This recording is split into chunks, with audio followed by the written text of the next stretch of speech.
സുറുമി മാത്രം എന്താണ് സിനിമയിലേക്ക് വരാത്തതെന്ന സംശയത്തിന് മറുപടിയുമായി മമ്മൂട്ടിയുടെ മകൾ എത്തിയിരിക്കുകയാണ്. സിനിമ ഇഷ്ടമാണെന്നും എന്നാൽ വാപ്പയെപ്പോലെയോ സഹോദരനെ പോലെയോ ക്യാമറയ്ക്ക് മുന്നിൽ വരാൻ താല്പര്യം ഇല്ലെന്നാണ് സുറുമി പറയുന്നത്. പലപ്പോഴും ചില കഥാപാത്രങ്ങൾ കാണുമ്പോൾ ഞാനിത് ചെയ്താൽ എങ്ങനെയിരിക്കുമെന്ന് ചിന്തിച്ചിട്ടുണ്ട്. എന്നാൽ സിനിമയിൽ എന്നാൽ സിനിമയിലേക്ക് വരാൻ താല്പര്യമുണ്ടായിരുന്നിട്ടും ഭയം കാരണം വരാൻ കഴിയാത്തതായിരുന്നു.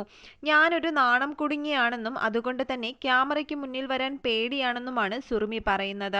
സുറുമിക്ക് ചുറ്റും സിനിമാ ലോകം തന്നെയായിരുന്നു. വാപ്പച്ചിയും ദുൽഖറും ഉൾപ്പെടെ വീട്ടിലുള്ളവരും വീട്ടിൽ വരുന്നവരും ഒക്കെ ഫിലിം ഫീൽഡിൽ ഉള്ളവരാണ്. അതുകൊണ്ട് തന്നെ തനിക്ക് ചുറ്റും ഒരു സിനിമാ ലോകം തന്നെയായിരുന്നു. സിനിമ എന്നത് ഒരു ഫാന്റസി തന്നെയായിരുന്നു. ആ മേഖലയിലേക്ക് വരാനും താല്പര്യമുണ്ടായിരുന്നു. പക്ഷെ പേടി കാരണം വരാൻ കഴിഞ്ഞില്ല. ചെറുപ്പം മുതലേ വരയ്ക്കാനാണ് ഇഷ്ടം. വരയ്ക്കുകയും ചെയ്യും. എന്തെങ്കിലും ആകണമെന്നോ ചെയ്യണമെന്നോ ആരും തന്നെ നിർബന്ധിച്ചിട്ടില്ല. എന്തു ചെയ്യാനും എന്ത് തിരഞ്ഞെടുക്കാനുമുള്ള സ്വാതന്ത്ര്യവും വാപ്പ തന്നിരുന്നു എന്നും സുറുമി പറയുന്നുണ്ട്. സിനിമയുടെ പിന്നിൽ നിന്ന് പ്രവർത്തിക്കാമോ എന്ന ചോദ്യത്തിന് ഫോട്ടോഗ്രാഫി തനിക്ക് ഇഷ്ടമാണെന്നും എന്നാൽ മികച്ച രീതിയിൽ ഫോട്ടോ എടുക്കാൻ തനിക്ക് സാധിക്കുമോ എന്ന് അറിയില്ല എന്നും സുറുമി തുറന്നു പറയുന്നുണ്ട്. വിദേശത്തും മറ്റും പോയി വരുമ്പോൾ ചിത്രരചനയ്ക്ക് വേണ്ട ഉപകരണങ്ങളും വർണ്ണങ്ങളും കുഞ്ഞു സുറുമിക്ക് സമ്മാനമായി വാങ്ങുമായിരുന്നു മമ്മൂട്ടി. ഈ സമ്മാനങ്ങൾ സുറുമിയിലെ ചിത്രകാരിയെ വളർത്തിയിരുന്നു. സ്കൂൾ തലത്തിൽ ചിത്രരചനയ്ക്ക് ധാരാളം സമ്മാനങ്ങളും ലഭിച്ചിരുന്നു.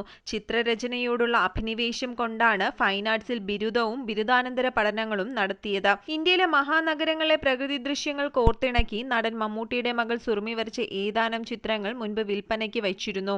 മമ്മൂട്ടി, സുറുമി, ഭർത്താവ് ഡോക്ടർ റെയ്ഹാൻ സയ്യദ് എന്നിവർ ട്രസ്റ്റിമാരായുള്ള വാസ് എന്ന സന്നദ്ധ സംഘടനയുടെ ജീവകാരുണ്യ പ്രവർത്തനങ്ങൾക്കു വേണ്ടിയാണ് അന്ന് ചിത്രങ്ങൾ വിൽക്കാൻ വച്ചിരുന്നത്. ചിത്രരചനയുടെ എല്ലാ ഘട്ടങ്ങളിലും ഭർത്താവ് ഡോക്ടർ റെയ്ഹാൻ നൽകുന്ന പിന്തുണ കൂടുതൽ വരയ്ക്കാൻ പ്രചോദനം നൽകുന്നു എന്നും മുൻപൊരിക്കൽ സുറുമി പറഞ്ഞിട്ടുണ്ട്.